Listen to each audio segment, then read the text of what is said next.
He thought he could ghost me after we slept together. I met him at the mall while I was out shopping. He was well dressed, confident, and clearly trying to get my attention. He wasn't really my type, not the kind of man I usually go for, but I still gave him my number. Why? I don't know. Maybe curiosity. Maybe boredom. We started talking. I didn't show much interest at first, but he was persistent. Sweet texts, compliments, calls at night. Eventually, I let my guard down and gave him a chance. I actually thought, maybe he likes me.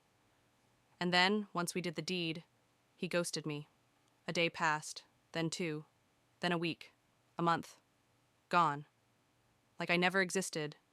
No explanation, no closure. I cried. I stopped eating. I started getting physically sick because of the stress, the confusion, and the pain.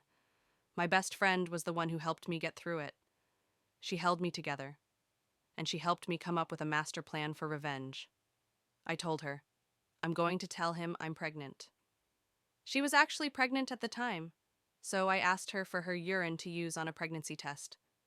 She laughed, but she understood the assignment. I sent him a photo of the positive test and said, You're going to be a father.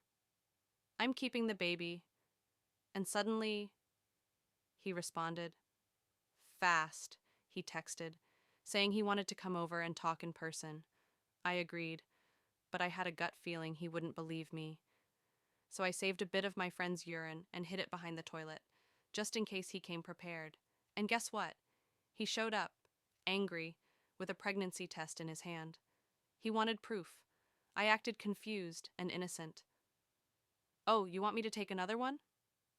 Sure, I took his test into the bathroom, used the leftover urine I'd hidden, and came out with another positive. His face turned pale. He just stared at the test, then at me, and finally said, I'm not ready to be a father. He took out a wad of cash and handed it to me. This is for an abortion, he said. I took the money, smiled slightly, and said nothing.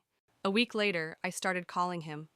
I'd cry on the phone, sobbing like someone had died.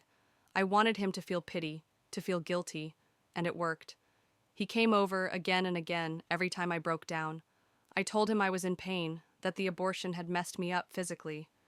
I even said I had to borrow money just to afford the hospital visits and medicine. And that's when my revenge plan went into phase 2. I bought a new phone, downloaded WhatsApp Business, created a fake account under the name KPM Loans. I used that account to message myself, fake loan messages, threats, payment deadlines. I even made the interest rate 25% just to make it feel real. You borrowed 10,000 Rand. If you don't pay by Friday, the interest will increase. You've been warned. I sent myself voice notes. I called myself, just enough to create a trail of evidence.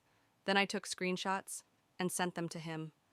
I told him, I borrowed that money because you disappeared after the abortion. I was in extreme pain. I needed to go to a private doctor. I didn't know what else to do. I even told him the so-called loan shark had started threatening to kill me if I didn't pay. The next week, he showed up with the money, the full 10,000 Rand, handed it to me like a man on a mission. I thanked him sweetly.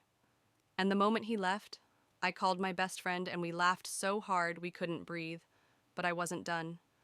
A few days later, I called him again. I'm sorry, I said. Come over. I want to make it up to you.